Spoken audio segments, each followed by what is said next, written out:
So basically, like, just talking about how in the contemporary zeitgeist, I think that question of religion on the psychological and the ontological is coming up. And then you can sort of ask yourself this question of, okay, well, why absolute knowing? Why philosophy? Mm-hmm. Because when we think about Dawkins and Harrison Peterson, they're not necessarily trained as philosophers, or even Pajot, he's not trained as a philosopher. Right. They're, theology, psychology, neuroscience, biology, Right. which are all, of course, incredibly important fields. But I think what philosophy is, at least in a Hegelian sense, is one's time comprehended in thought. Right. Right? So when we think about that, if we think about philosophy as one's time comprehended in thought, and of course in the chapter on absolute knowing in Hegel, there's this idea that the phenomenological struggle is understood as time, like the notion of time, and then it collapses on itself. Right. And this is the position of absolute knowing, where one can actually think the coincidence between history and eternity. And I think that's kind of like what ultimately, that's why I always say is that we're indebted to Hegel for that, Right. thinking that dimension of things. Right. And so again, I'm not teaching that as a textbook example. I'm teaching that as, like, I'm trying to do that. Right. Like, I'm trying to think my time in thought. And I think I've always kind of trying to been doing that, like in my work, Global Brain Singularity and stuff like that. Like, it's not like Hegel's thinking about the technological singularity. Right. So, like, my thesis is trying to take technological singularity, which is kind of my time comprehended in thought. But what Hegel gave me was the sort of more reflective capacity to do that. Right. So it gave me that I might have been unconsciously trying to be philosophical, but then I didn't have the philosophical resources to kind of embody that on the level that it needs to be embodied today. And that Right. was kind of my intuition when I studied the technological singularity literature, was kind of, I want to even propose that we kind of find ourselves in the same space, you and I, but we've come to the same place from two different directions. Where Right. you were, I think, from what you were saying earlier, I feel like you were coming from the Humean angle and the common life angle, and like saying, okay, like, thinking philosophically about common life is necessary but insufficient. Right. And then I was like more less on the common life side. I was more on thinking the technological singularity side. And then I was sort of coming to the conclusion that thinking the technological singularity from a philosophical perspective was necessary but insufficient. Right. And so, like, I think that sort of brings us into kind of these tensions that we explore actively in the networks between, let's say, the local and the global, Right. the tensions between the virtual and the physical, as kind of these living contradictions, which neither Hume nor Hegel are really thinking about, because that wasn't their life. Like Hume is not dealing with their kids and smartphones. No. No. Right? No. Or not thinking about the fact that the institutional scaffolding of the local society is now being parasitized by a global virtuality. Yeah. That's right. Right? So like that, those are big challenges. Right. Right? And those are challenges that are thought in the book, but I think more importantly, there is a type of engaged risk Right. in the book of being the very organizational form that is needed today. Right. Like with the examples of collaborate, like, so Philosophy Portal, how does it collaborate with a Peter Rollins or a Theory Underground or an O.G. Rose? Like, Right. and there's sort of like a active exploration in the book of kind of, this is something you might consider getting involved with or engaged with, and if you do, this might be a helpful way to do that. Not just there's like a unity between, let's say, studying the philosophical texts themselves deeply, but also interfacing that with kind of your open-ended, incomplete living mystery. Yes. Let's say, and how do those interface, so that, like, the challenge is great. Like, it's not just the, yes, we need to study the text closely and deeply, but also we need to learn how they interface with our everyday life, which is that side of things. Yep. Yep. I did want to say about, you mentioned the counter enlightenment, and I'm emphasizing this, starting with Kant, ending with Yep. Kant. Yep. That what's going on there is, I understand that Kant is kind of, in a way, providing us with a unity to the Enlightenment debates about rationality and empiricism that Right. were going on. Right. But the crucial thing here, and this is like the Hegelian language, if like we take the unity between rationality and empiricism, I think that the challenge of understanding the German idealist motion itself as like this relationship between immediacy and mediation is that it's kind of like what a lot of scientific cognition and like what a lot of modern Enlightenment cognition does, is it takes that unity of rationality and empiricism as an immediacy. Yeah. But it doesn't think about that unity of rationality and empiricism as a mediation.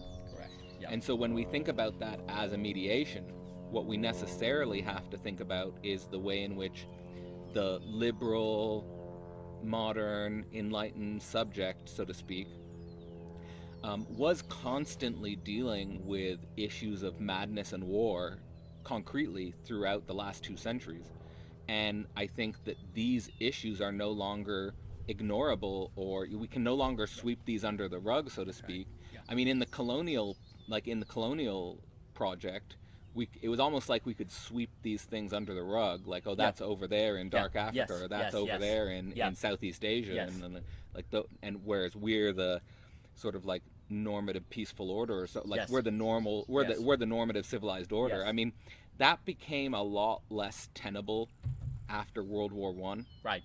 Like, and I think that break, like the combination of that's another angle, and like that's something actually that, while I do get into it in little bits and real speculations, I feel like my future work is going to need to tarry with that more, is like the break of both World War One and the Russian Revolution.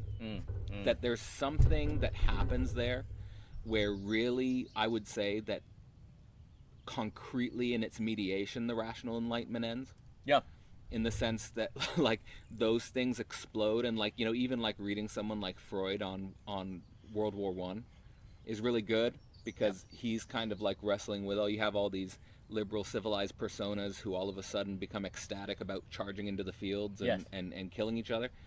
And there is a way in which there was, you know, we think retroactively World War One such a horror, and of course it was, but a lot of people who were rushing into that battle were actually excited. They were. And they were jubilant. Yes. And there's some good movies about that, like All Quiet on the Western Front, where you see these, like, you know, it's horrible, but you see these 17, 18-year-old kids getting really excited about and like fighting for the nation and glory and all of that, and then they get there and it's just like a horror show, right? Yes. And I think it's that, like, we can no longer hide from that horror show of the social unconscious. Correct. So there's that dimension of things, and then, you know, I think also you were emphasizing the, let's say, the social unconscious a lot. And I think that that's where, like, again, the Freudian model and the psychoanalytic project emerge and become so important, because, you know, they're, in a way, like the limits of Enlightenment rationality as well, because they're kind of like, the clinic is kind of like the laboratory. Yeah.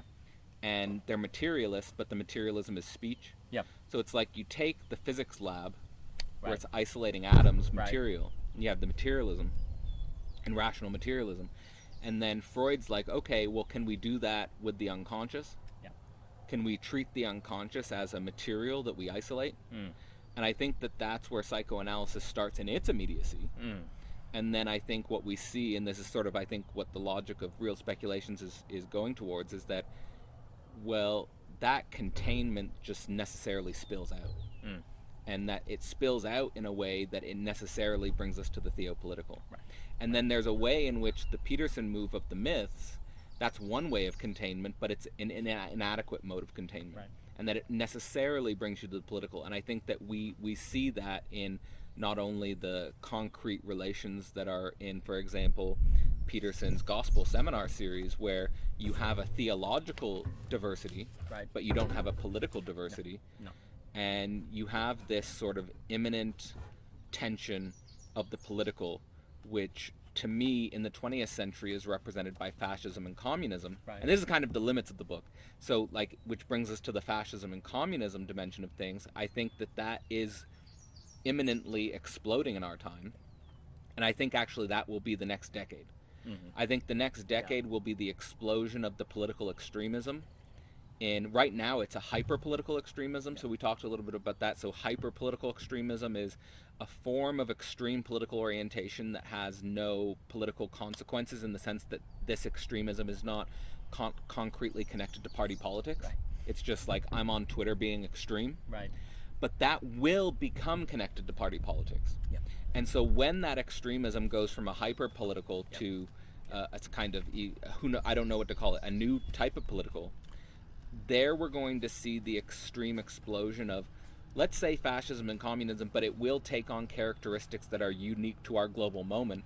And that's again where the philosophical will become indispensable. Yep. Because the philosophical will be, again, comprehending one's own time and thought, and so this is like, why read real speculations.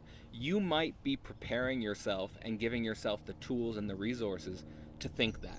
Right. Because what it is what we're talking about again, enlightenment rationality, and the sublation of that is confronting rational enlightenment with madness and war. Can we rationally, philosophically think, discuss, build containers for the most obscene, the most horrific, the most indigestible aspects of the human political situation, the impossibilities of the human political situation, things that make you want to punch someone, things that make you want to segregate someone, right, things that make you want to kill someone, right? Those are the things that make you terrified that this might be coming, that there's a tidal wave coming of extremism. These are the things that philosophers and people interested in philosophy need to prepare themselves to think. And I've even had some talks with people in the Zizekian sphere, like a friend Michael from Zizek and so on. He's told me that Egon Hamza, who's a great Hegelian Zizekian theorist, he's also kind of thinking in this direction, that we need to think madness and war. So that's kind of like the canary in the coal mine, and that's the moment we live in now. It's getting closer. We've got Ukraine on the doorsteps, we've got Israel-Palestine on the doorsteps, and it's getting closer. And then in America and Europe, we are seeing the return of people who are fundamentally disenfranchised from any sort of liberal institutional dream, which I think is connected to the meaning crisis, and a form of populism, which is based around new forms of scapegoating, which are recapitulations of things that I think most liberal subjects thought we had moved beyond. And there is this idea that liberal modern subjectivity thinks we've moved beyond a lot of things that were actually kept in the unconscious or have been kept in closed circles. And those are going to explode into mainstream discourse. And I just want to say that this explosion there's things happening now in mainstream, in social media land, which are seeping into mainstream discourse, which I think are going to surprise a lot of people. I think there are things that people thought, well, that was the discussion in 1930s Germany, but certainly we're beyond 1930s Germany. Or they'll think those are things that were discussed in 1840s America, but we're certainly beyond 1840s America, right? But we're not, actually. And I think that's also something that I've taken from Chris Catrone on Marxism, is that it's not that, so the common critique of Catrone's work, is that he's trying to bring us back to the 19th century. But no, and my book's trying to do something similar, actually. I think Zizek's work's trying to do something similar as well, is that it's not we're trying to bring you back to the 19th century, it's that the problems and questions that we encountered in the 19th century are actually things that are still with us. We actually haven't moved beyond them as much as we thought we'd moved beyond them. So there's actually a lot of utility, and so like for people who want to investigate, do research on this in their own way, there might be a lot at stake in, for example, learning about the tensions of the French Revolution, or the tensions of the American Civil War, or like we did in the Portal this year, the tensions of the Russian Revolution. We can actually learn a lot if we're willing to study and look at those tensions, because those tensions are coming back, and those tensions are going to obviously appear in a new way in the 21st century. It's not like we're in the 19th century anymore, but there's a lot of thought, there's a lot of valuable thought in, let's say, the post-Enlightenment thinkers that we're actually wrestling with these things. Magnificent, absolutely magnificent. Well, so there's a few things. when you look at the World War, I'm always taken by books like Guns of August. I'm always fascinated by the Cuban Missile Crisis. I just could study that all day long. It is nuts. And there really is a very important sense in which the entire 20th century is a product of World War I. Because World War II wouldn't have happened without it. Eric Hobsbawm. Yeah. And so it's all we're basically, everything that follows for 100 years follows from World War I. I really like that short 20th century idea. Yes. That's a part of a book chapter. That's a part of a chapter in a book where basically the short 20th century is like between World War I and the end of the Cold War can be understood as a single sequence. Yes, absolutely. And we've never actually thought that's it. Like we've turned what calls World War I, we've made it rational. We want it to be rational, but when you really look at what calls World War I, it's the madness that rationality could not address. And also, it was that another way to put this is, because, I always like to talk about game theory stuff, and I'm critical of how game theory is taught. What ends up happening is rationality kind of gets a life of its own, where you're responding to other nations, you get multipolar trap, you get all these different things that are going, and you find governments are doing things they don't want to do that are causing buildups that lead to these unintended consequences, right? Same with the Cold War. Like literally the Cuban Missile Crisis is complete madness because no one wants this, but no one knows how to stop it. And honestly, we didn't all die because of luck, and there were moments of radical madness where there's this one episode where they accidentally sent the code that told a missile, I think it's like in Missouri or something, this is not correct, but to shoot the nukes. And the general there, and had it been any other general, we'd all be dead. The general there, for some reason, said, let's wait a minute. Let's just wait a minute. Right. But guess what? One of the other commanders said, nope, we're not going to do it because that has more authority than you. They told us to lose the nuke, so I'm going to set it off. This one guy who probably had something to prove was this close to hitting the button. You know what the general did? He's like, if he hits the button, shoot him. Completely went out of line, didn't follow the orders, and said, if you hit that button, I will shoot you. And he got he broke command. He did something highly that you're not supposed to do. And then, 10 minutes later, hey guys, sorry, our bad. We put the wrong video cassette in or some it's just unbelievable that this one person, these contingencies. Yes, and of course people know about a lot more people know about the submarine story with the Russian guy who who came up and almost shot the nukes, but this Russian general decided not to do it. There were like a bunch of those, not just that one story. There was a lot of little stories where everything almost went to nonsense land. We almost all died. And there's a certain madness in our survival. Not only is there a madness in the unconscious, there's a madness in the contingency that comes out. But contingency and those things go together. Yeah. Those are the reality. The contingency is the reality. But you experience it as, wow, we are really good diplomats and negotiators. We were able to get through the Cuban Missile Crisis and UN and look right. No. All that stuff, because of one guy in a military base, could have been made to look naked and weak. It's rational. Like the products of the modern world, in a sense, are incredibly weak.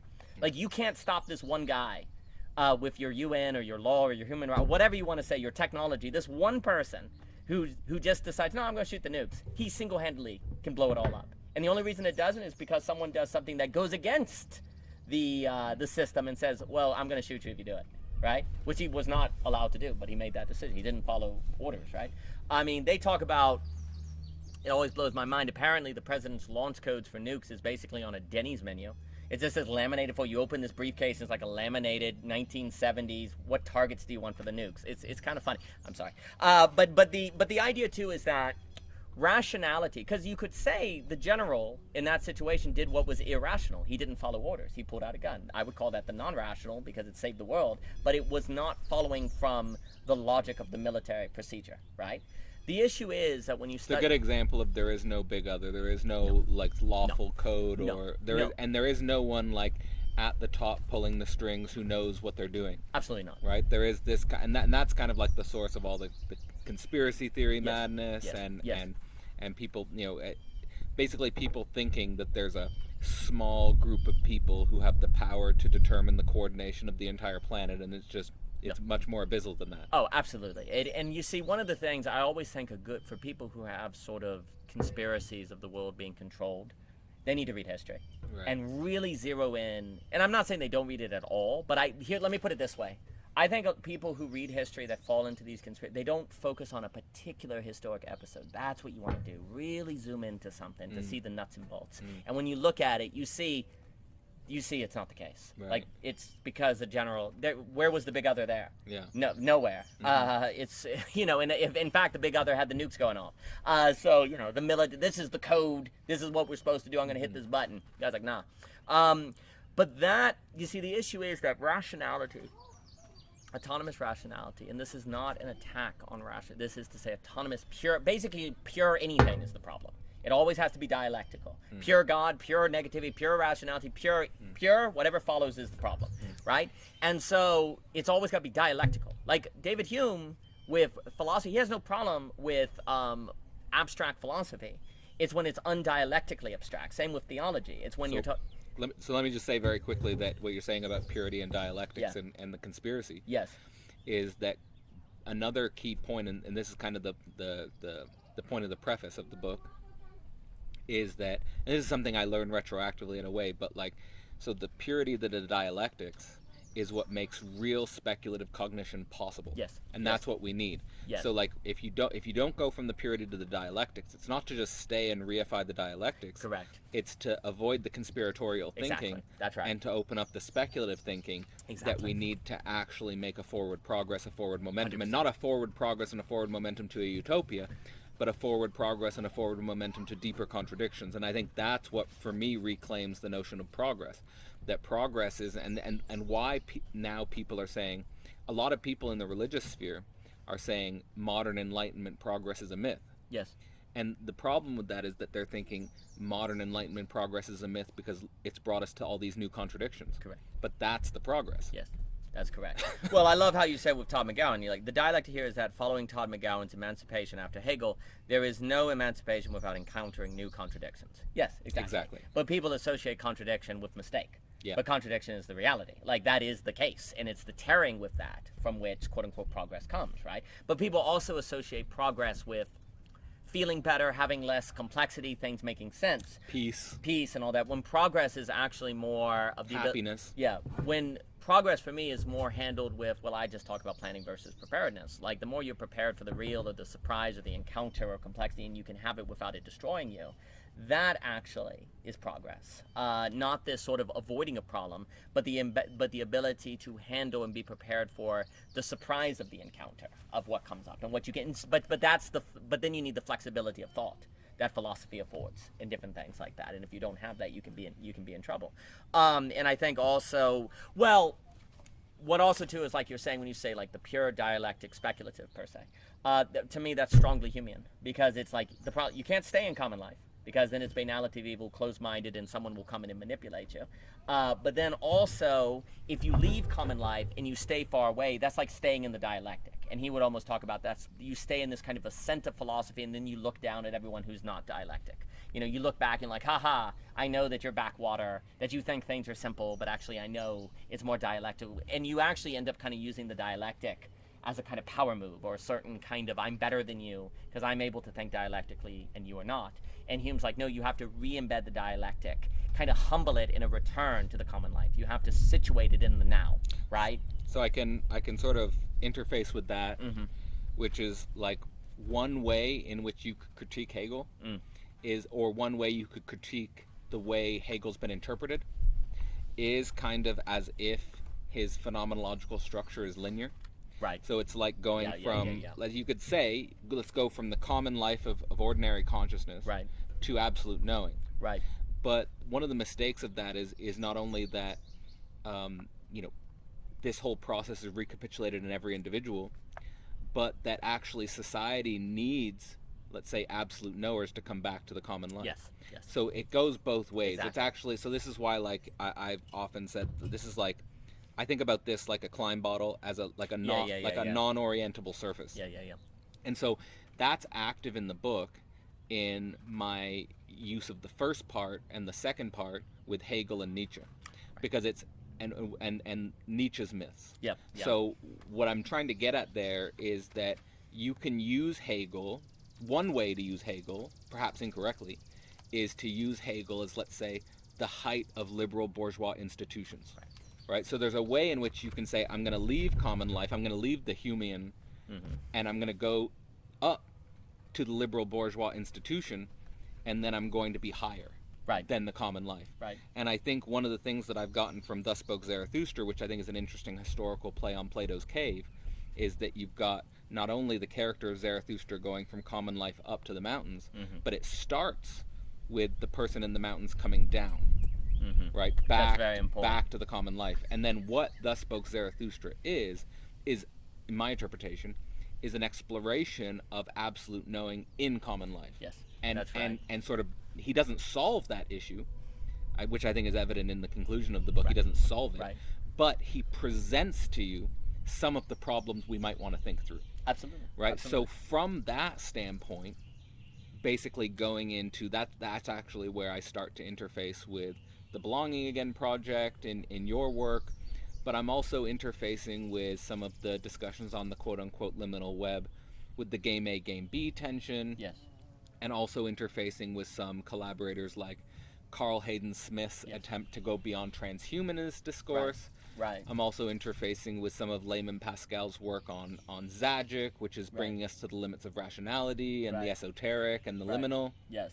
And then also at the end thinking about what would be an education as transition, interfacing with some of Bruce Alderman's work, also interfacing a little bit with Theory Underground and also the idea of the school of thinking, and how do we think lifelong education, which would involve, and then I'll bring it to a close, which would involve not just going from common life to the liberal bourgeois institution, but going from the liberal bourgeois institution to common life is basically accepting this being in the mess of life. That's it. Being in the craziness of life. And so I just want to say on a meta level, what's going on in the second part of Real Speculations is, again, not a Nietzschean textbook or even not an identification with Nietzsche, but being inspired by Nietzsche, being inspired by the problems that Nietzsche is bringing to us, and then looking at the problems, tensions, antagonisms that are alive in, let's say, the quote-unquote liminal web, or various para-academic thinkers that are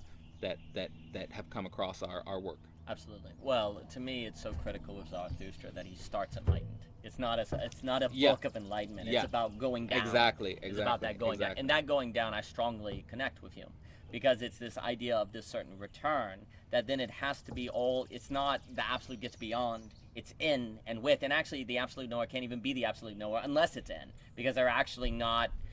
The very act of movement to absolute knowing is in the return, right? It's in that encounter. Yeah, and Hegel says that, where, for example, in the chapter on absolute knowing, it can be confusing when you read it for the first time, because you're like, wait, we're going back to consciousness and self-consciousness? Right. Like, because actually we don't transcend consciousness and self-consciousness. That's like, we start with consciousness and self-consciousness, and we kind of end with a new perspective on consciousness and self-consciousness. That's it. No, and it makes me think. It's funny because I know Zizek talks about Kierkegaard, and he's like, you're actually really Hegelian, you know that? And Kierkegaard's like, no. But he has the knight of faith idea, right? That Kierkegaard's like the supreme, there's this kind of way of which if you're doing the faith correctly, you're invisible. You know, there's a kind of invisibility. You're just the knight of faith, who you could be anyone on the street, you really can't tell the difference. But it comes out in the surprise, in the encounter, in the real. Like the break, the difference emerges, but then it goes away again, right? And then, of course, it comes out, the knight of faith shows their shine, if you will, precisely in these breakdowns, of which nobody wants, and then it goes away, and there's this way in which it can never exalt itself, because its use comes out in a situation in which exaltation is not, you can't even think it, because things are the categories are even breaking down for status in different things, right? So what's very interesting is that the absolute knower in that sense comes out precisely where recognition of the supremacy of absolute knowing is not possible, because the social is breaking, but the absolute knower is in this role of helping to maintain the social, and then they're invisible again. So there's always this concealment that occurs, that then so therefore the quote-unquote betterness of the knight of faith is always is concealed. It's unintelligible, right? So then to say, oh, it's better to be an absolute knower or a knight of faith, well, that word better will not apply when that comes out, right? And if it's like Hegel, we've talked about before. It's like in Hegel, the future is better than the past, but there's no guarantee that there's a future, right? That's contingent, right? And so in a funny way, what does it mean to talk about what does the word progress mean at that point? It's not exactly clear, because if that guy would have shot the nuke off, would we really say that it was progress? In the past, they couldn't destroy the entire world in 2 minutes, right?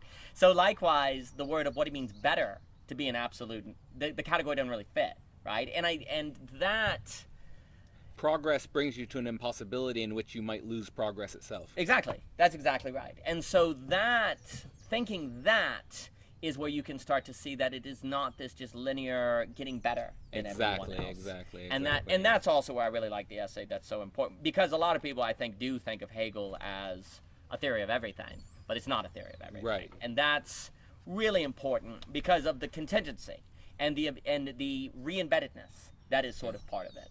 Yeah.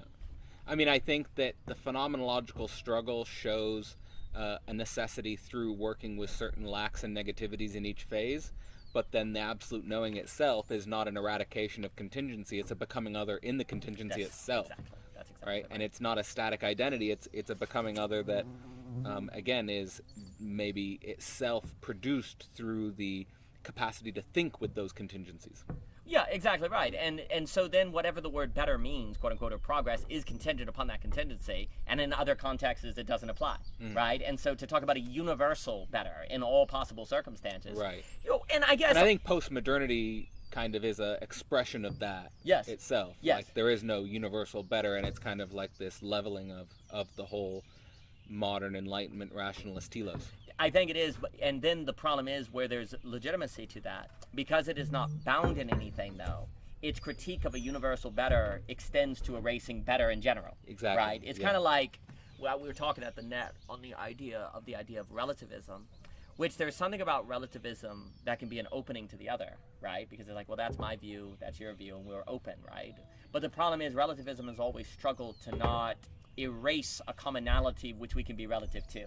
Right? Like it overextends to the absolute value of you. It overextends to better in general, right? Well, then relativism becomes locked in itself, right? There's no possibility of unity, right? So you need a logic to have relativism, but not one that overreaches to erase better in general, right? But that's where Hegel is a big deal. That's where Nietzsche is a big deal. That's where Lacan, because what you're trying to do is have a certain openness that doesn't open into nothing. It's like, I think it is Chesterton who says, an entirely open mind is empty, right? So if you're entirely open, it's empty. Well, even Richard Dawkins says, I want to be open, but not so open that my brain falls out. That's funny. Yeah, that's exactly right. And so, but that's a tension, but because it's one thing to say that, it's another thing to have a logic by which that is possible, right? And postmodernity does not provide it. So that's why I feel like either so much of post-Hegelian philosophy is an empty negation of Hegel, but a not willingness to work with the logical cornerstone of being nothing. Because if you, again, it's, in order to have a true becoming, you need to kind of have this unity of being and nothing. Otherwise, you again find yourself falling into this pure nothing or this pure being. Yes. Which is the obfuscation of speculative thinking in the end. Exactly right. And again, I think to defend, because I don't want postmodern, it's become this boogeyman. It shouldn't be a boogeyman, no, and I wasn't trying to use it in that way. Well, I was, I made it, but for me, I guess in my head often I make almost distinctions between someone like Derrida and postmodernity, because Derrida, although he's a postmodern thinker, he bound relativism into the studying of the text.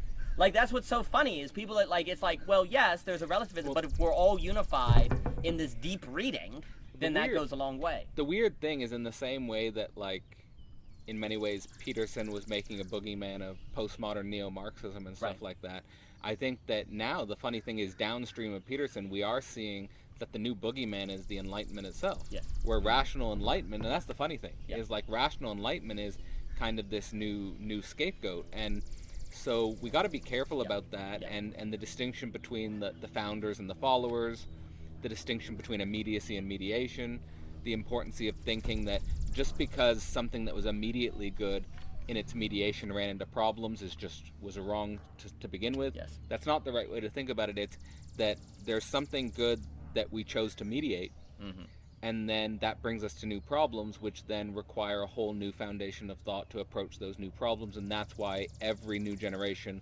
also needs new philosophers. Absolutely. So, yeah. Well, that's for me, in that paper, Hegel's Justification of Hegel, I like to kind of say that instead of like a state of nature of Rousseau or Hobbes or whatever by which to be the basis of philosophy, Hegel presents a kind of state of now, where we need to assume the now and think the now, right? And every now is different, so there's always a role of philosophers. And the idea is everything that happened for a reason.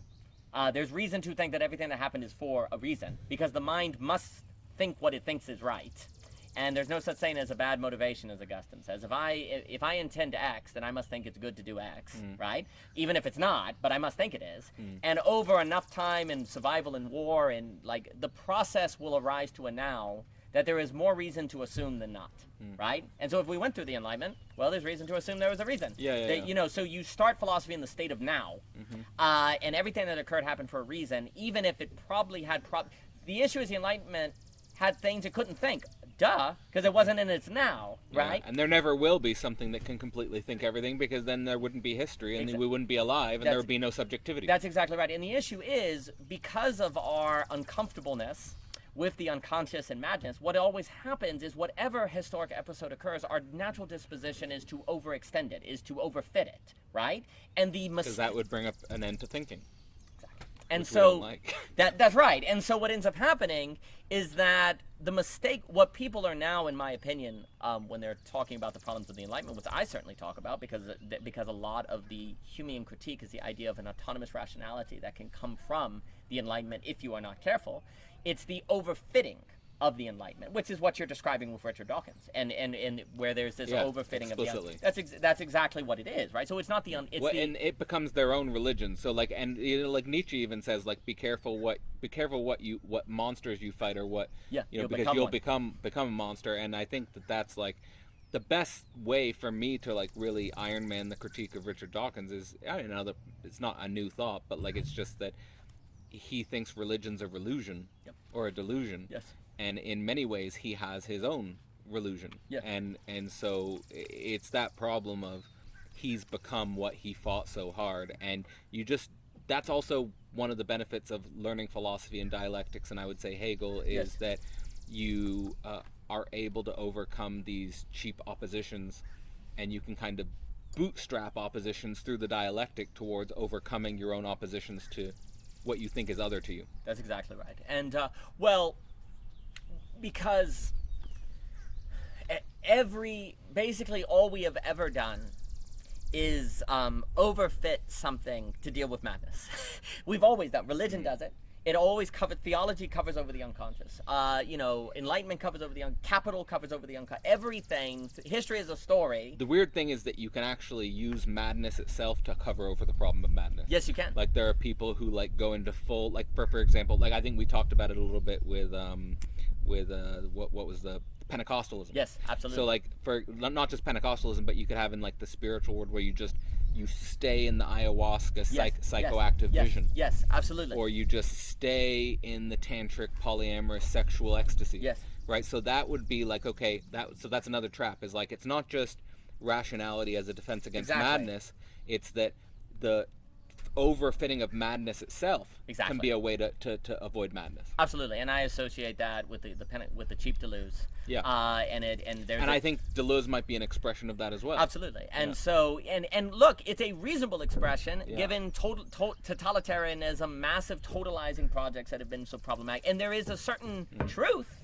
in the movement to madness to deal with all this, because in my opinion, it's trying to find non-rationality, as I like to call it. It's trying to find the means of unveiling with the UN in parentheses, but without these foundations, you reach for a madness that then becomes actually a cover to madness. So one of the things I wanted to say, which I also sort of was able to think in a new way for me in writing the introduction, is when we talk about rational enlightenment and when we talk about all of the thinkers that are seen as embodiments of that, we often don't mention that what they were responding to was a combination of monarchical authority and religious dogmatism. Exactly. And in many ways, the symptoms of the rational enlightenment that we've never gotten over are monarchical authority and religious dogmatism. So like, for example, you have someone like these are active dialogues. You have someone like Curtis Yarvin. Yeah, absolutely. Right, was saying like, let's go back to monarchy. Yes. Or you'll have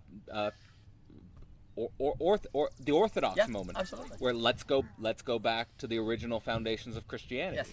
right? And then what the problem of that is you're not thinking the present moment of the political. That it's not that the orthodox, like it's again orthodoxy and its immediacy and its mediation. Right. So it's not that orthodoxy is wrong or bad or was a mistake. It was true for its time and it still has a truth, but that it's not overfitting Yes. to the 21st century Yes. political moment. That's it. Right. So those are, and the same thing with the monarchy. Yes. Right. It's not that monarchy didn't have its reason. It's not that monarchy didn't have its place in history, and it's not that Curtis Yarvin will say the New York Times is a monarchy. Yeah. Right. Like they'll say the CEO is a monarch. Right. Like and they'll say Elon Musk is and Elon Musk wants to start a city where basically he'd be the monarch, just like he's the monarch of Twitter. Right. Right. It's not that it's not like those things have been overcome. They exist in the present. Right. It's just that you can't overfit that to the entire political scene. Exactly. Well, the risk now, like you were saying, where people are boogeymaning the Enlightenment, Yeah. is then you're going to underfit it. Yeah. So that we're either overfitting Exactly, or underfitting. exactly, And you exactly. see, I always like the Because then I don't have to study it. Then I don't have to read Kant. That's right. And I always find that usually our deepest problems are not ones of right and wrong, but overfitting and underfitting, right? And it's kind of simplistic. It's usually, oh, well, that's wrong. They made a mistake. No, there's a condition in which it is overfitting and there's a condition in which it is underfitting. And almost by definition, this is where Hegel's so useful, almost by definition, it will always be relative to the state of now. Any sort of return is going to be underfitting, So, by definition. so I just want to say with that language, I mean, of course, in evolutionary biology and someone like Richard Dawkins is thinking, you have like you could say the master signifier of evolution is fitness. Yeah. Right? So and like literally like in the evolutionary like studies and like in like let's say if you read like a journal in Science or Nature, like you'll see them using data represented on a fitness landscape. Yes. Right? So when we say overfitting or underfitting, what you're really trying to do in like a historical existentialist phenomenological sense is you're trying to find the perfect form. Yes, right? you are. And that's like a meta historical tension like that actually Dawkins will say, like he's asked the question, if natural selection and if Darwinian evolution is actually not that complex of an idea, if it's a simple idea, then why did it take so long to be discovered? Right. And Dawkins will actually say it's because of Platonism. And he'll say that it's the perfect forms, that the perfect fit is actually the reason why we can't think in terms of a fitness landscape. Right. Right? And when we're thinking in terms of a fitness landscape, you've got to kind of find that middle ground where it's not too overfit or it's not too underfit. If you're too underfit, then you're not going to be able to survive in the niche, and if you're too overfit, you're going to exhaust the niche. That's right. No, that's perfect. And if you take seriously, you need fittedness, but fittedness is by definition determined by the now, then you need to assume the state of now. You need to assume the now. Assuming anything, and you see the problem is what I like about, just as that wordplay, the state of now versus the state of nature, is that what you're doing is trying to say, instead of saying, oh, so Daniel, are you saying that the now is better than the past? No, we're saying that it's new contradictions. It's new. It is another fitness landscape. And you have to assume the now because assuming is the now is going to be the basis for the contradictions you think. Like the contradictions you need to think are based on the state of now, right? If you don't assume the now, then you're going to be facing the wrong problems, per se. You're going to be thinking the things that don't need to be thought. And you're going to think it's progress when really it's moving in a direction of underfittedness and overfittingness. You can spill countless ink, infinite ink, and have infinite thought about what would monarchy look like today, right? And that will be all an effort of underfitting, right? Or an effort of overfitting, right? And so this issue of fittedness, how do you think fittedness? For me, thinking fittedness is always thinking contradiction of the now. Yeah, dialectic, speculative cognition, but the thing is you can't package that as a simple ideology that you can sell on a New York Times interview. Yeah, exactly. In the same way that evolution cannot be in its... Or a New York Times bestseller book where you have a specific formula and whatever. 250 right. pages, case study, middle... Oh, it's hilarious. I just want to say quickly just yes. about the here and now. Because, we might say history is everything. Right, and being a historical thinker is everything, but then you say, well, can you say that history is everything and everything is about the now?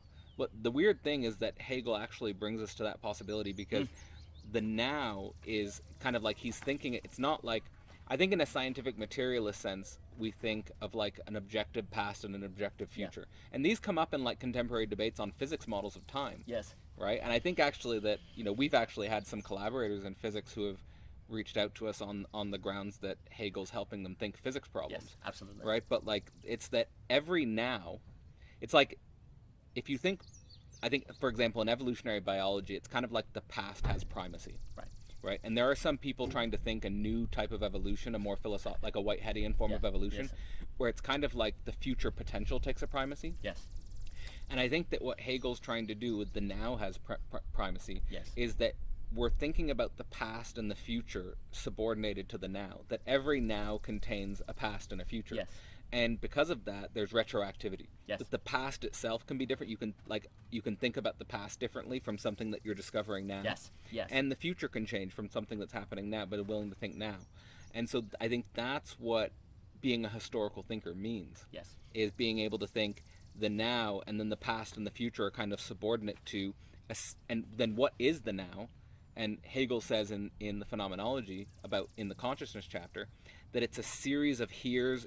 It's a series of heres and nows. Right. There's here and then there's here. It's like and so like there's jokes about spirituality where people are actually trying to always, like in some sense, trying to emphasize the now without historical thinking. So that's a problem. I would say, like you can have a form of spirituality which is emphasizing the now, but it's not thinking historically. Exactly. Right. Exactly. So you want to have a now, but you want to have a now that contains the past and the future. Exactly. That's the key. So like there's a joke and a meme where it says, like it's a joke about spirituality, where this spiritual meditator is in crisis because they discovered that every here and now is connected to another here and now. Right. So like it continues, like what the now is a series of these things. Absolutely. No, I strongly agree. Well, there's a weird way in which the now without its past is not even the now, right? It's like it is the past, and this well, to me, like, and that's a crazy way to think about evolution, because if you think about the now as containing the past, then what you're thinking about is not like evolution is teaching us about 4 billion years ago. Right. It's saying that 4 billion years ago is here now. Exactly.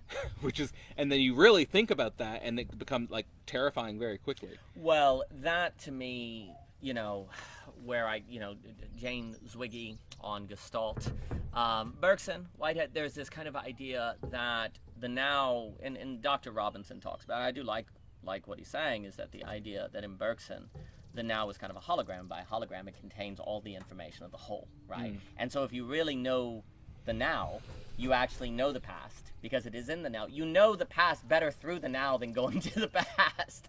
Like thinking the Absolutely. and that makes sense if the now is a hologram, in the sense that every point contains the information of the whole, right? Now it's not explicit, it has to be unpacked, but it is there, right?